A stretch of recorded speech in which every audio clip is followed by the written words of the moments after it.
My new classic movie review show. I'm sorry I couldn't get a hold of the interview for you guys just yet. It's a little bit harder than I thought.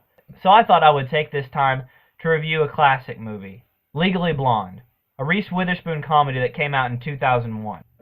I'm actually in a musical version of this film at the Benton Royal Theater this upcoming weekend. I'll have some details in the description below if you guys want to check that out.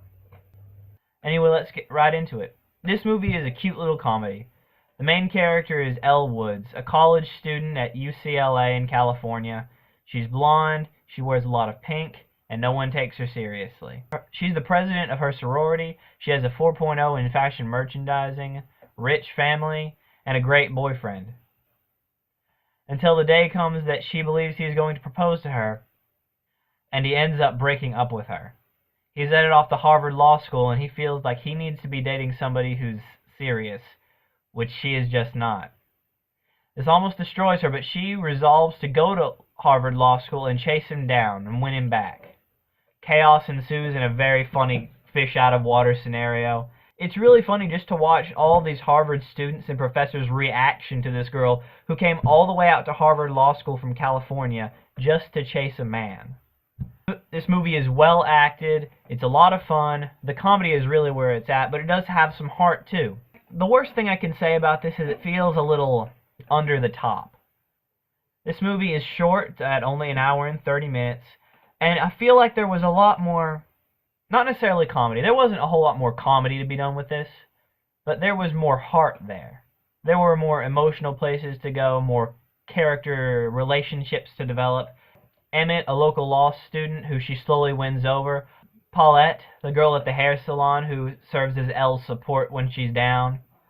But none of these relationships really feel full. I feel like the creative team behind this film was aiming a little bit too low for what they had.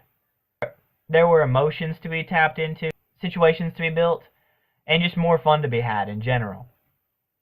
But what we got is good. Reese Witherspoon carries this movie. And it's not because the other people can't. The other supporting cast is great. This movie is really built to have Reese Witherspoon show off her acting ability, both comedically and dramatically. It's really impressive considering she was only 25 at the time, but she had been acting for 10 years in various TV shows and movies before this, so I guess it's really not that surprising. All of the supporting cast really do a good job, and usually, if they don't get to shine, it's mostly because they're not given an opportunity to. Nobody feels like they're doing a bad job. Even the small roles get good reactions out of the audience. Among the supporting cast, though, two people really stood out to me. Holland Taylor as Professor Stromwell. She did a really good job as the serious law professor who really tests Elle and her convictions.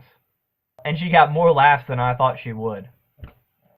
The other is Allie Larder as Brooke Wyndham. When her character showed up, I thought it was just going to be, about as much as anybody else, just another character who was doing a fine job for Elle to bounce off of. But she surprised me. There were a couple of times that she went all out with the emotion. You really felt for this character and this particular situation she was in a way that I just didn't expect to. And that turned out to be really critical for the role she plays in this movie. She, more than the other characters, you have to really believe in order for her role to make sense, and she does it. Ultimately, this movie is a good time. It's only an hour and a half. It's been out for a long time, so you can find it cheap probably anywhere.